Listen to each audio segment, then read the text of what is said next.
For over 2 centuries, the Achaemenid Empire stood as the most powerful empire on Earth. Its borders stretched across continents.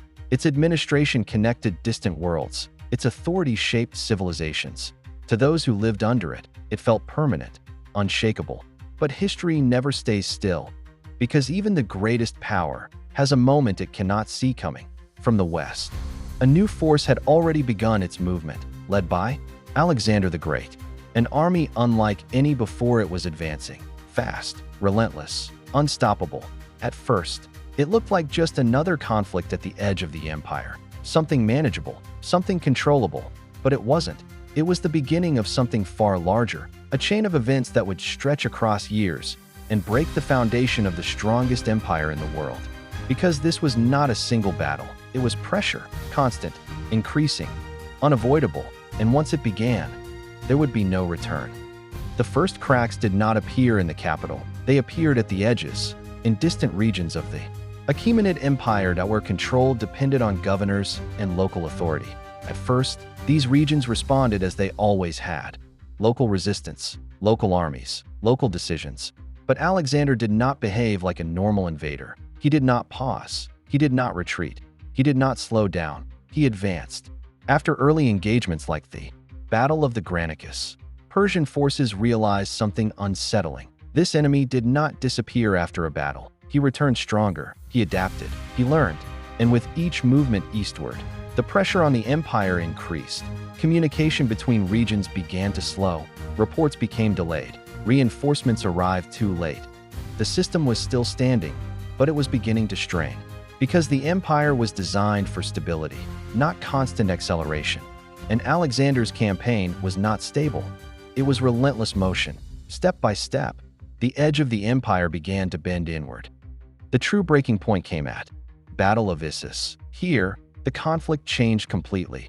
This was no longer a border defense. This was a direct confrontation with the center of power, the army of Darius III that met Alexander's forces in a decisive clash. But the outcome was not what the empire expected.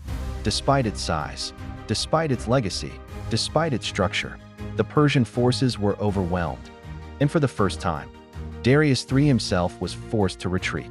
This moment carried weight far beyond the battlefield, because it was not just a military defeat. It was psychological collapse.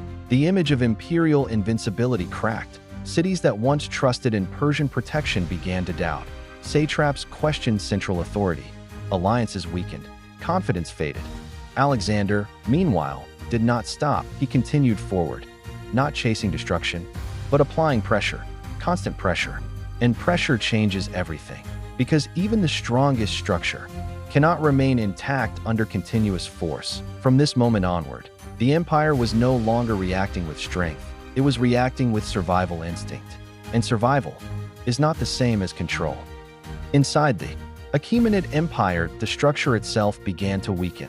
What once functioned as a unified system now operated as disconnected parts. Regional governors acted independently. Communication slowed further. Military coordination became inconsistent. The empire was still large, but it was no longer synchronized. At the center of this instability stood Darius III, a ruler facing pressure from every direction. Externally, Alexander continued advancing deeper into Persian territory. Internally, authority was slipping away. Decisions became reactive instead of strategic. Orders took too long to reach distant regions, and by the time they arrived, the situation had already changed. This is how empires begin to fail, not with a single collapse, but with delayed responses, small failures in coordination, small gaps in control, small losses of confidence. Each one alone seems manageable. Together, they become irreversible. The empire was still fighting, but it was no longer leading. It was following events it could no longer control. And once that happens, collapse is only a matter of time. The final stage came after years of pressure.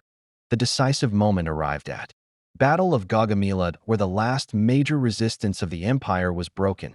After this battle, the structure of the Achaemenid Empire could no longer recover. Major cities fell one after another. Central authority disappeared. Administrative unity dissolved completely. And Darius III was eventually killed during his flight, marking the end of imperial leadership. But the fall was not just political, it was emotional. A civilization that had shaped the world for centuries was gone. Yet history rarely ends completely, because even after collapse, its influence remained.